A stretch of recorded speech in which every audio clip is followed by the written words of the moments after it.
ವಿಶ್ವಾಸ ಇಟ್ಟಿದ್ರು.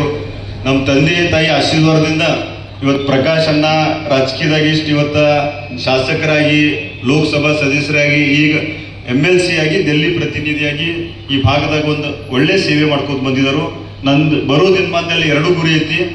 ಒಂದು ಎಷ್ಟು ಮಠ ನಾ ಒಂದು ಜವಾಬ್ದಾರಿ ಸ್ಥಾನದಾಗದೀನಿ, ನಮ್ಮ ತಾಯಿ ನಮ್ಮ ತಂಗಿ ನಮ್ಮ ರೈತರದ ಈ ಭಾಗದಾಗ ಒಂದು ಸೇವೆ ಮಾಡ್ಕೊಂಡು ಬರ್ತೀನಿ.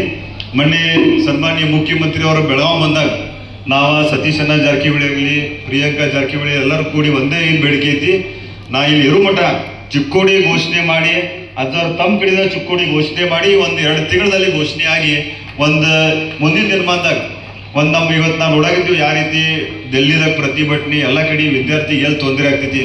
ಮುಂದಿನ ಇವರು ಹುಡುಗರು ಚಿಕ್ಕೋಡಿ ಜಿಲ್ಲೆ ಘೋಷಣೆ ಆದಮೇಲೆ ಒಂದು ಮೆಡಿಕಲ್ ಕಾಲೇಜ್ ಆಗಲಿ ಇಂಜಿನಿಯರಿಂಗ್ ಕಾಲೇಜ್ ಆಗಲಿ ಸಾಕಷ್ಟು ಹಲವಾರು ಅಂದ್ರೆ ಒಂದು ಜಿಲ್ಲಾ ಆದಮೇಲೆ ಇವೆಲ್ಲ ನಮ್ಮ ಚಿಕ್ಕೋಡಿಗೆ ತರಕ್ಕೆ ಅನುಕೂಲ ಆಗ್ತೈತಿ. ಯಾಕಂದ್ರೆ ನಮ್ಮ ಹುಡುಗರು ಇವತ್ತು ಮಂಗಳೂರು ಉಡುಪಿ ಬೆಂಗಳೂರು ಹೋಗುವಂಥ ಪರಿಸ್ಥಿತಿ ನಿರ್ಮಾಣ ಆಗಬಾರ್ದು. ಇಲ್ಲೇ ಆದಮೇಲೆ ನಮ್ಮ ಕಡೆ ಏನು ಸಾಧ್ಯತೆ ನಾವಿಲ್ಲಿ ಅಭಿವೃದ್ಧಿ ಮಾಡ್ತೀವಿ. ಪ್ರಭಾಕರ್ ಕೋರಿ ಅವರು ಹೇಳಿದ್ರು ನಾವೇನೇನು ಅಭಿವೃದ್ಧಿ ಮಾಡಿದೆವು. ಈದ್ ಬಿಟ್ಟು ಬರುವ 6 ತಿಂಗಳಲ್ಲಿ ವಿಶೇಷ ಚಿಕ್ಕೋಡಿ ಈಗಾಗಲೇ ಬಜೆಟು ಸ್ಯಾಂಕ್ಷನ್ ಆಗೈತಿ. ನನ್ನ ಪ್ರಕಾರ 50 ಲಕ್ಷ ರೂಪಾಯಿದಾಗ ಬೋರ್ವೆಲ್ ಸುಮಾರು 18 ಬೋರ್ವೆಲ್ ಇಲ್ಲಿ ಡ್ರಿಲ್ ಮಾಡಿಸಿದೆವು. ಕುಡಿ ನೀರು ಎಲ್ಲೆಲ್ಲಿ ಬಾವಿಗಳು ಎಲ್ಲಿ ಸುಧಾರಣೆ ಮಾಡಬೇಕಾಗಿತ್ತು ಬಾವಿಗಳು ಸುಧಾರಣೆ ಮಾಡಿದೆವು. ಇನ್ನು 20 ಕೋಟಿ ರೂಪಾಯಿ ವರ್ಕ್ ಟೆಂಡರ್ ಆಗಿ ಇನ್ನು ಕೆಲಸ ಆಗಬೇಕಾಗೈತಿ. ಸುಂದರ ಚಿಕ್ಕೋಡಿ ಯಾಕಡೆ ಇಲ್ಲಿ MP ಅವರ ನಾವು ಕೂಡಿ ಮುಂದಿನ ದಿನಮಾನದಾಗ ಈಗ ಹೇಳಿದ್ರು ಕೋರ್ಟ್ ನಿರ್ಮಾಣ ಆಗಲಿ ನಮ್ಮ ಸರ್ಕ್ಯೂಟ್ ಹೌಸ್ ಆಗಲಿ ಟ್ರೀ ಪಾರ್ಕಿಂಗ್ ಮತ್ತು 2 ಕೋಟಿ ರೂಪಾಯಿ ಸ್ಯಾಂಕ್ಷನ್ ಮಾಡಿದೆವು. ಇಷ್ಟೆಲ್ಲ ಕೆಲಸ CPI ಆಫೀಸ್ ಹೊಸದಾಗೈತಿ, ADHO ಆಫೀಸ್ ಹೊಸದಾಗೈತಿ.